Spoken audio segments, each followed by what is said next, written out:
It had been a cold, wet night, and the French troops were chilled to the bone.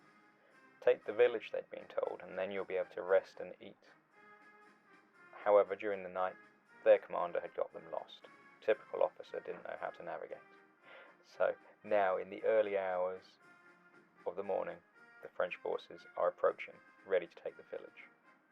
Holding the village is a small force of British Highlanders, but luckily for them, help is on the way. An ad hoc force has been dispatched. Unfortunately, the commander of this force is inept, so he will not be able to use all of his forces effectively, and will only be sending them in piecemeal, one at a time. Will the British be able to hold, or will the French be warming themselves by the fires tonight? Today's battle is Botched Relief. The French are attacking a village. They've got a slightly smaller force than the British overall. 2 infantry, 1 cavalry and 2 artillery pieces. Should be enough to take the village, but we should have to. The British have 2 infantry regiments, 2 artillery and 2 cavalry. However, the reinforcements will only be released 1 at a time, unless they're fired upon. So, although they do have larger numbers, at any one time, the troops actually able to fight are roughly equal. So the French objective is to expel the British from the town and hold it by turn 15. The British just have to hold the town.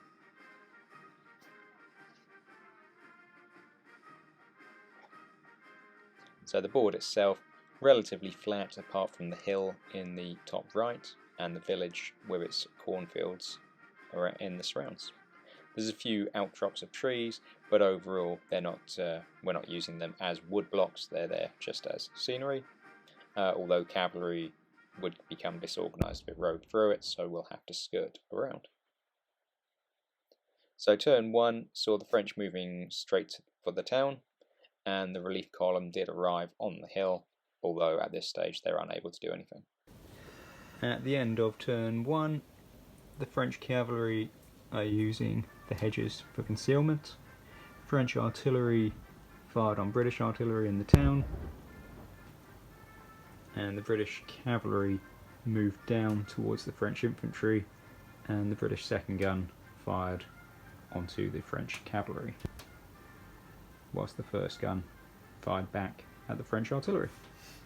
So turn 1 consisted of a few shots here and there with the French advancing, whilst the British did send the Lancers as their chosen unit. Artillery on artillery? Yep. 4.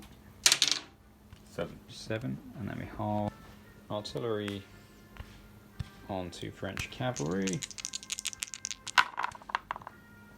There's 1 point damage on the officer and 2 points damage on the cav. Lucky artillery shot just took out the French commander of the cavalry.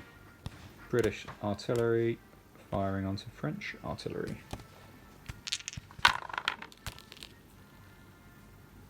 And does 1 point of damage. Now, as we moved into turn 3, the French had redeployed their cavalry slightly onto their right wing, whilst my Lancers came down the hill and started to flank behind the French forces. There was more artillery fire, but that was about it for this turn. Who are you shooting at? On the cannon again. 2 guns on cannon. Okay, so we got number 1 doing 1 point of damage, and number 2 doing 2, so that's 3 points of damage. Okay, British artillery from the town will fire into the square. Doing 3. And then the artillery piece on the hill will also fire into the square.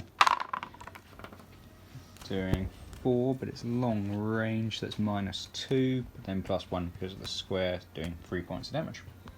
Turn 4 saw the French infantry forming square, now with my Lancers in their rear, whilst their dragoons moved into the cornfield. So turn 5 again saw very little movement from the French, British cavalry just swinging around a bit further to try and get into position to do a charge. Artillery was the main thing doing anything at this stage. French cannons just fired onto the British one, he's down to his last point of health. British artillery firing onto the French square, doing 1 point of damage. Artillery from the town firing into the square, doing 1 point of damage to the commander and 2 points of damage to the square. So turn 6 was time for the cavalry to charge, and I figured I'd done enough damage to his infantry that the lancers might be able to break them. I wasn't sure, should I go now or should I go next turn, but I figured let's go for it and see what we can do.